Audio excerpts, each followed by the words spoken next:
سلامونه دوستانو په دې هیله چې روغ جوړ وئ.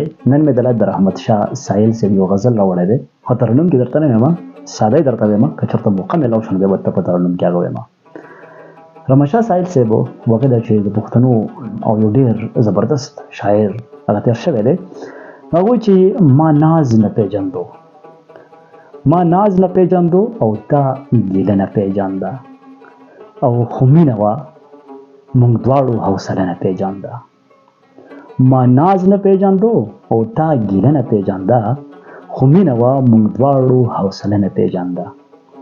او واپس د خپل ریدي داغله الوتې شغله راغله، واپس د خپل ریدي داغله الوتې شغله راغله، شاید چې اوسنی نسل شغله نه پېژانده.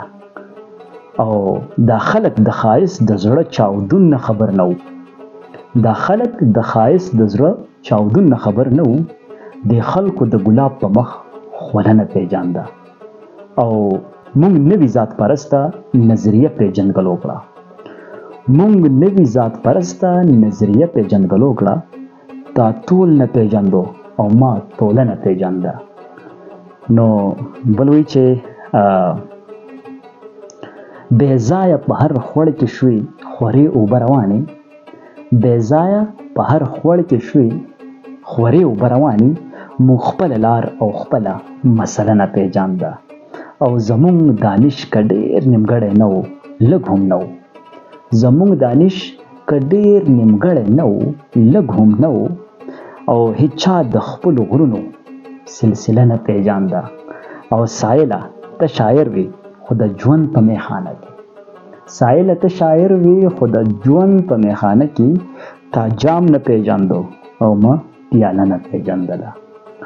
نو په دې کې یو ډېر دروند پیغام دی زموږ د پښتنو دپاره، زموږ د پښتنې ټولنې دپاره او زموږ د یوت دپاره، چې کم از کم خپلې مسلې موږ وپېژنو، خپلې د غرونو سلسلې موږ وپېژنو، خپل وسایلو باندې خبر وکړو.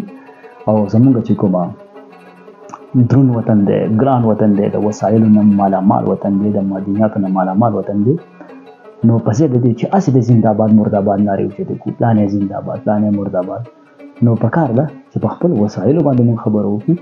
نو احمد شاه سایل د دې نور غزلې به هم زه تاسو ته راوړم د خیره سره، چې کومه باقاعده طور باندې د پښتنو د قام پرستۍ، د هغو د یووالي، د هغو د وسایلو خبره کوي. نو ځکه خو سایل هم دی. الله مو سپارم، د الله په امان.